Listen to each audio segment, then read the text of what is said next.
I would like to give a disclaimer before we begin the video. I am not espousing moral relativism, but at the same time, I'm not espousing the idea that objective morality is an endowment by nature that gives us the innate instinct of knowing the difference between right and wrong. To me, objective morality comes from the endowment of spirit. It comes from the endowment also of genius, whereby mind, heart, and balls cannot be separated. Me, for instance, I don't do wrong to others. Others do wrong to me, but I don't do wrong to others.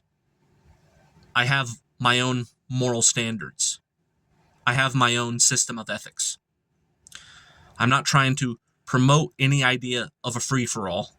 However, I am saying that objective morality comes from the genius of human logic as a means of opposition towards both moral relativism and the endowments of instinctual nature. In this video, I will be critiquing the theory of any moral objectivity endowed upon us by nature so we have an inherent understanding of right and wrong, where we are endowed a pro-moral factor upon birth by nature. This is preposterous, and I used to believe it.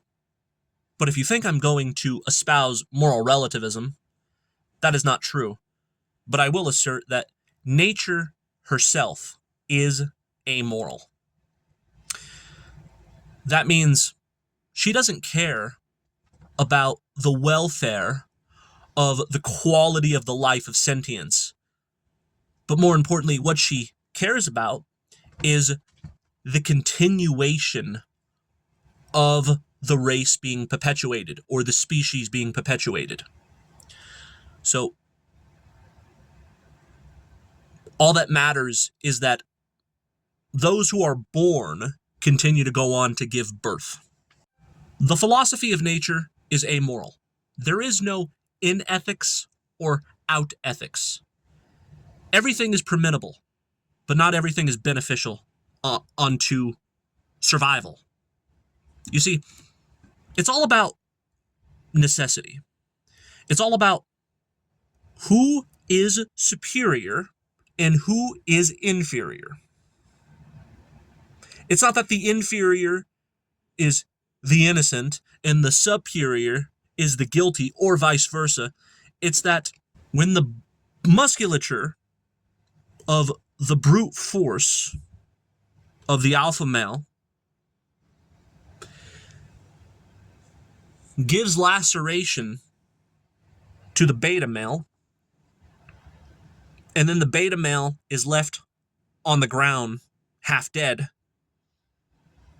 who do you think has the, quote, moral right to penetrate the orifices that are impregnatable? Who? Do you think the women are going to spread their legs for the slain or the slayer? The slayer. So therefore, what is moral is what is superior, because what is superior is more apt to survive, and therefore more apt to produce better offspring. Here's the moral of the story. Vagina, red meat, the exercisation of power, and shelter from the elements brought about by a nature that aspires to kill you. So the key word is survival. The perpetuation of the species. To kill another sentient being in order to substantiate your own sentience. And to be a subordinator rather than to be subordinated. And to plow the field create a barrier between the fangs that want to eat into your flesh as well, or the enemy combatant that wants to take what's yours,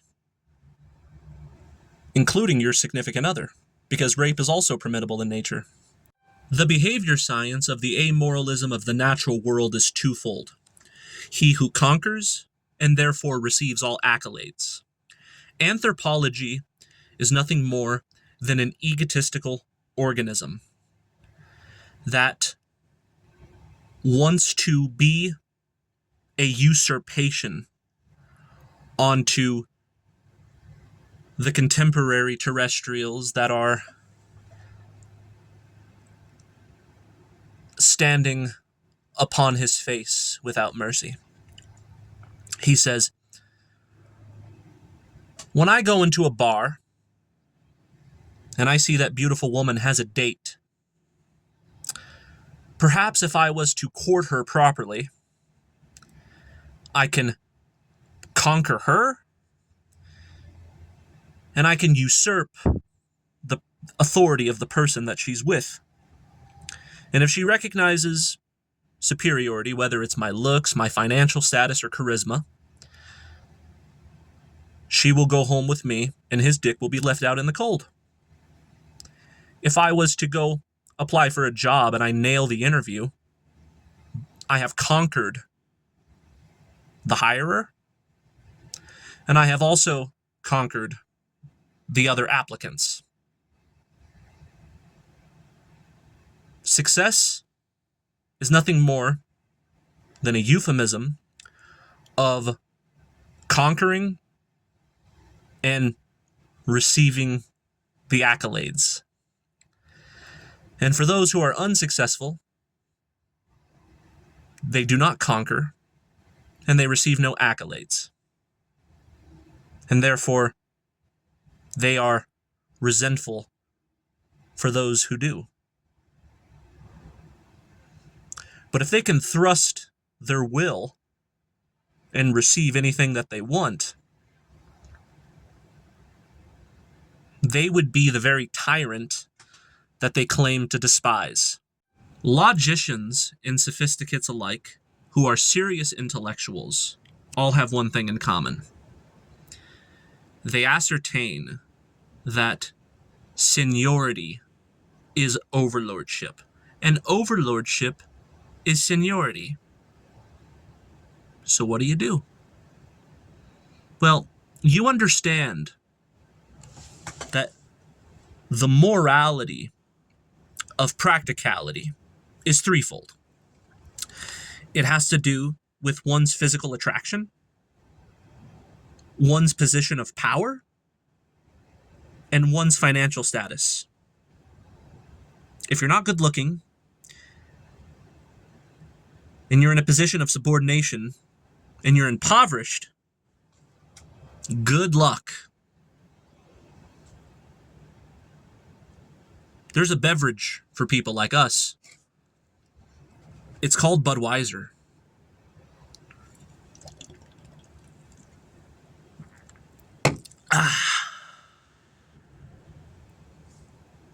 A poet once said, "Laugh, and the world laughs with you. But weep, and you weep alone."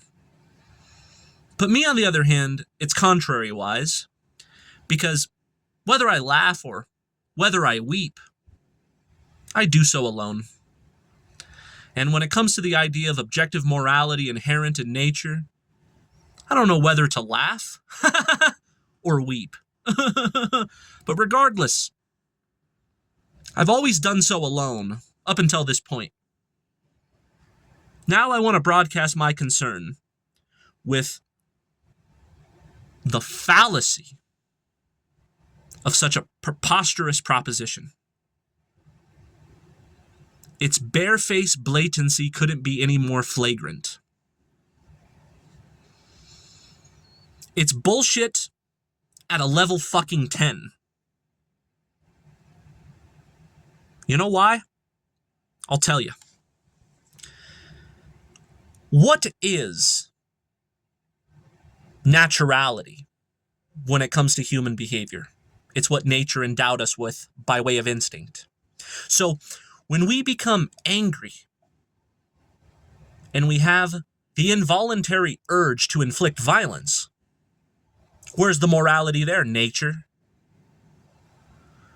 When we become lustful and we have an urge of sexual deviancy, where's the morality there? When it comes to our envy and we want to be the proprietor of property that does not belong to us, where's the morality there? When it comes to the so-called 7 deadly sins, that seems to be the impetus in which our body moves. It seems to be the catalyst of human behavior on an involuntary level by way of instinct. Where's the morality there? Huh? With gluttony, for instance. With all of the despicable things, let's say, children do. Children, by instinct, will seek out he who does not conform to social norms, and they will ostracize him or her and or bully them. Look at what we view as entertainment value. It's nothing more than vulgarity, pornography, and the glorification of violence, or receiving sadistic pleasure from the bullying of another that we call comedy. And yet, we are like this quite naturally.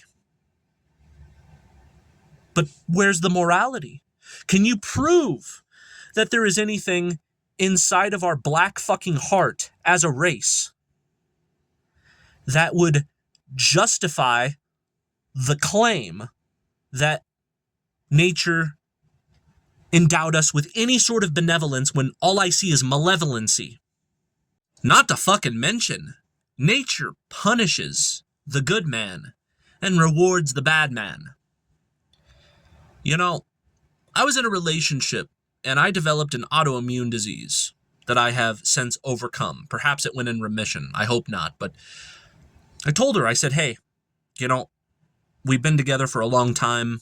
I have this autoimmune disease. I'm bedridden. You know what she said? I think we should see other people shortly after. You know why? It's because it's survival of the fittest. You have healthy and unhealthy, or fit and unfit. When you have an autoimmune disease, the opposite sex perhaps perceives you as unfit. People perceive you as unfit. Oh, look at the beast of burden. But you know what's funny? It was because I was trying to be a good fucking person. I decided to become a vegan because I watch Forks Over Knives and all of those vegan documentaries that expose the exploitation of animals in slaughterhouses, and I say, I don't want to participate with this. And I started eating fruits and vegetables, primarily. And then my body, after a couple of years, collapsed. I became quite ill, very ill. And then out of desperation, one day I put a piece of fucking salmon in the air fryer. I ate it, and I was cured overnight. That's what nature does when you want to be a good person. You're like, I don't agree with the predator-prey dynamics. And I still don't. But when I try to, quote, do the right thing, I get punished. Where's the morality? When it comes to my significant other that loved me for all those years, but then I became sick and she left me shortly after, where's the morality there? But yet I eat the flesh of dead animals, I feel way better. And now I'm an able-bodied man in his mid-20s. by doing the evil thing, right?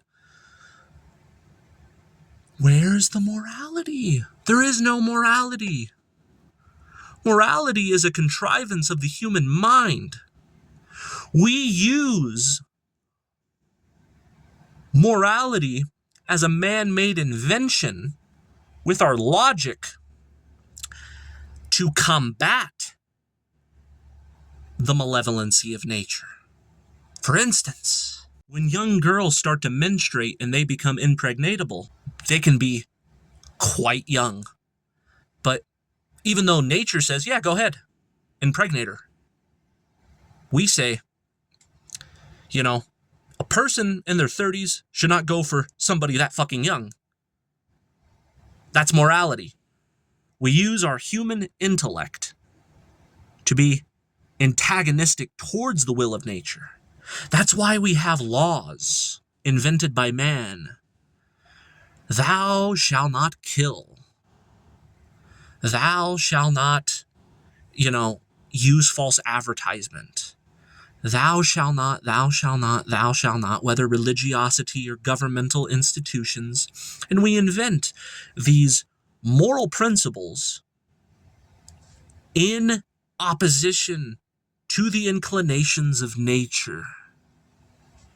So, morality, if anything, is something that is an invention of the analytical mind, whereby we use the faculty of our logic that makes us different from the animal kingdom to try our damnedest not to behave like an animal, because we can form conceptions and we can form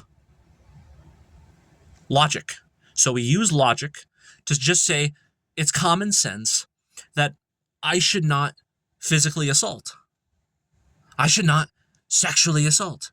I should not exploit. I should not fraud people.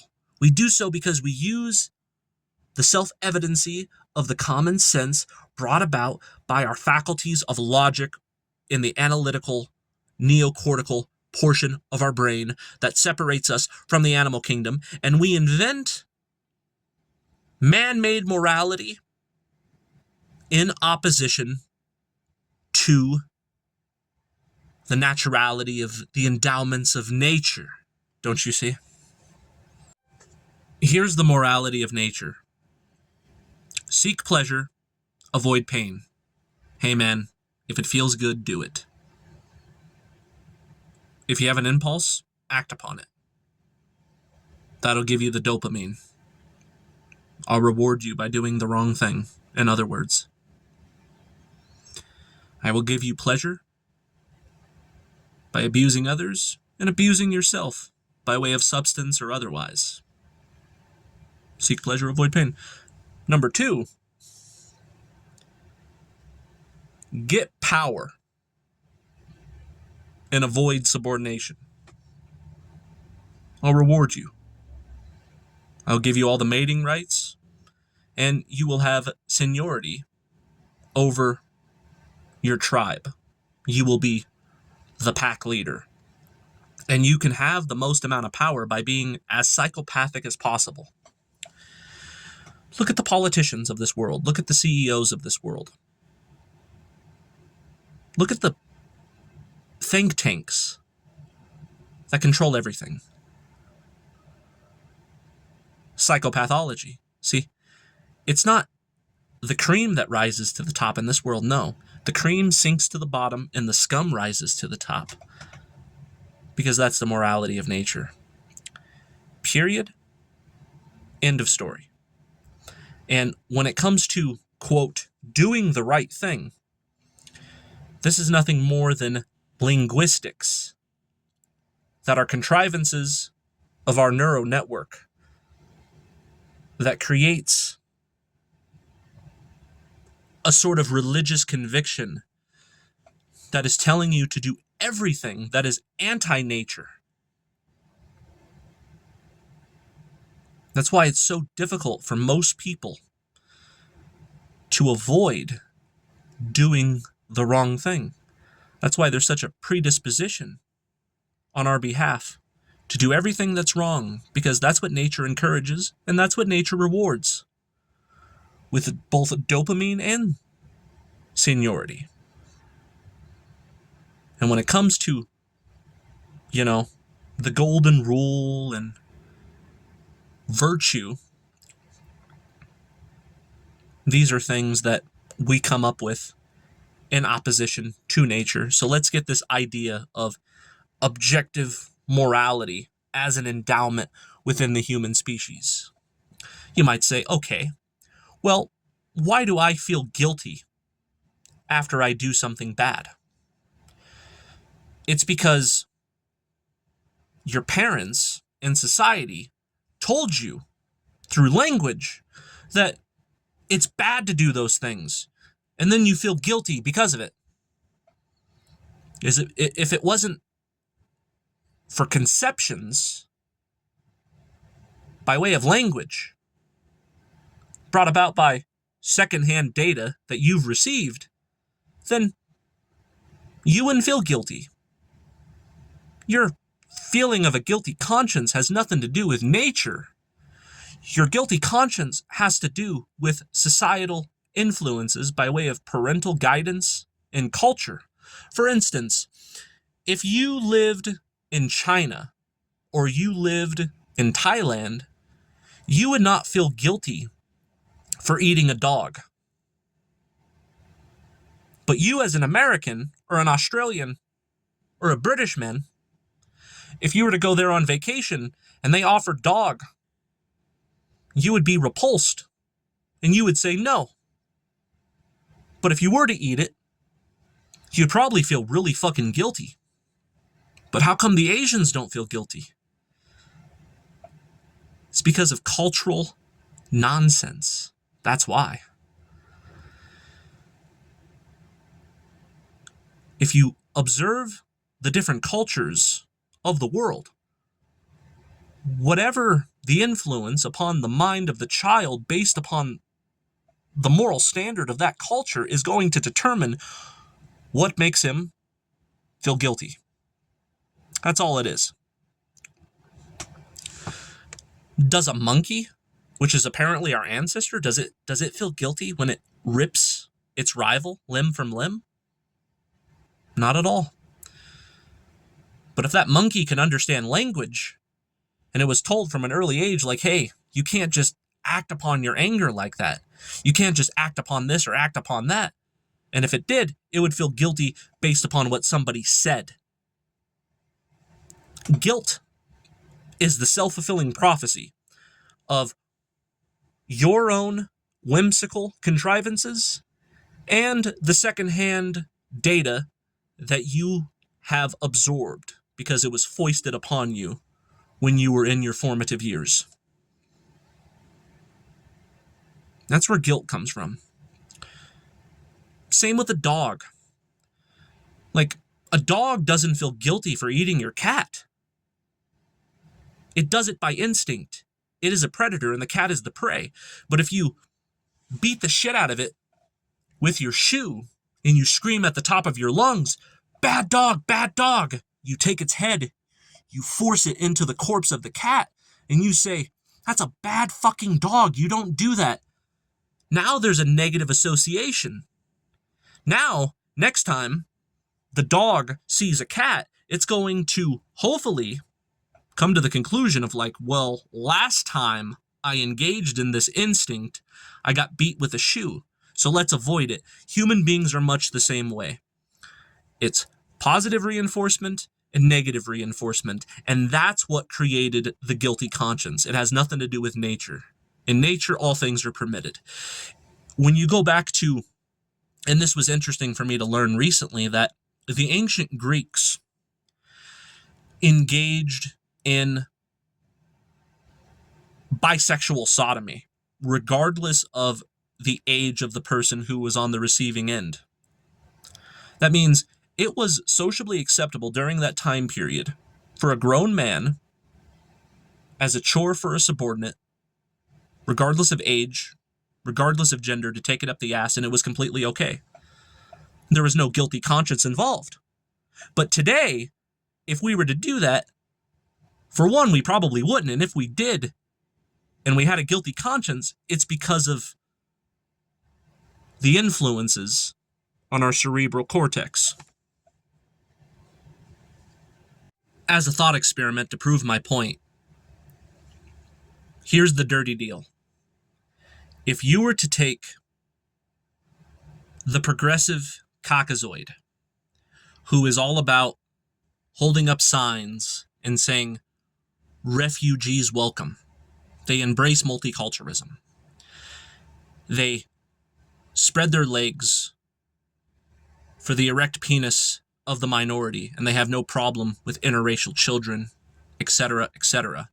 And we might conclude that the morality of the founders of Western civilization have evolved. But here's the thing. Gen Z, millennials, and Gen X, for that matter, were born into a time period where the media, their teachers at school, their parents, etc., told them, like, hey, your kind enslaved the African American community. Your kind treated them like second-class citizens, made them sit at the back of the bus, didn't let them integrate into the public school system, right? Feel guilty. Have a guilty conscience. Be nice to people who look different, who act different. And then, for the most part, they have conformed to a very large extent. But here's the thing, here's the thought experiment. I want you to take little Tommy boy, who's Gen Z. He's approximately 20 years old, and he's a flaming liberal, bleeding heart. And he married an African American woman, had interracial children, etc. But here's a thought experiment. Take that same fucking child, and upon his birth, okay, when it's just an infant, put him in a time machine to 1920. Have him be adopted by parents. He doesn't know that he's a time traveler because he was only an infant. And that same Tommy boy that I just mentioned, put him in the dirty South. You know what? Little Tommy boy is going to be a Klansman. He's going to hold up a sign that says, we don't want them blank in our school. We don't want them in our school. Back of the fucking bus, blank, right? See, here's the thing. I don't believe in the evolution of an objective factor when it comes to our behavior. It's all cultural, mainstream narratives acting upon what it was told. Okay? I don't think I'm wrong. If you were to take one of these purple-haired liberals that embrace these sorts of political correctness ideations, put them in a time machine when they were an infant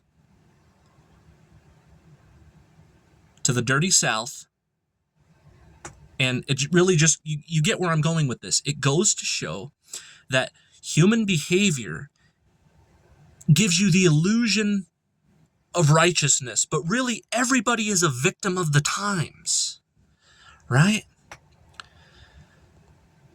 The lynch mobs of the 1920s, who dressed in all white suits with pointy white hats that did those atrocities, they were a victim of the times. The purple-haired, flaming communist liberal is a victim of the times. When it comes to human behavior, I think that they are just a byproduct of the information that their culture and their time period provided for them. They're neither guilty nor are they innocent. They just simply behave like the mindless drones that they are. They're order followers. They get told by their culture, you need to behave this way, and then they behave that way. That's really all it is to it, my friends. I don't believe that human beings are really moral creatures. I think they're just victims of the time period that they were born into, and they couldn't have behaved any other way. This is an extreme proposition, but I say that the colonist wiped out the Native Americans, took African slaves to pick their cotton. Oh, so deplorable. Yes. But I don't think they could have behaved any other way. I think if you were to start everything all over from scratch, everything would have occurred the exact same way that historical evidence has projected and predicted that it has occurred. It could. Basically, what I'm saying is that free will is a lie. People have behaved in linear time throughout history exactly how they were supposed to behave, and they couldn't have behaved any other way, and everybody is a victim of the time period. And the victim of the time is what we call, quote, morality. And ironically, nature, from our humanizing moral standards, is evil, and we try to do everything in opposition to it. But then again, you give the rotten mind and the black heart of the human being as the moral proprietor of what's right and wrong, and they will create something that's even worse than nature organically could have ever imagined. For example, you can't convince a chimp to vote for Hillary Rodham Clinton. You can't convince a cow to vote for Joe Biden. All of the sick conceptual things that we make up as we go along, this is honestly worse than the fucking animal kingdom, in my opinion.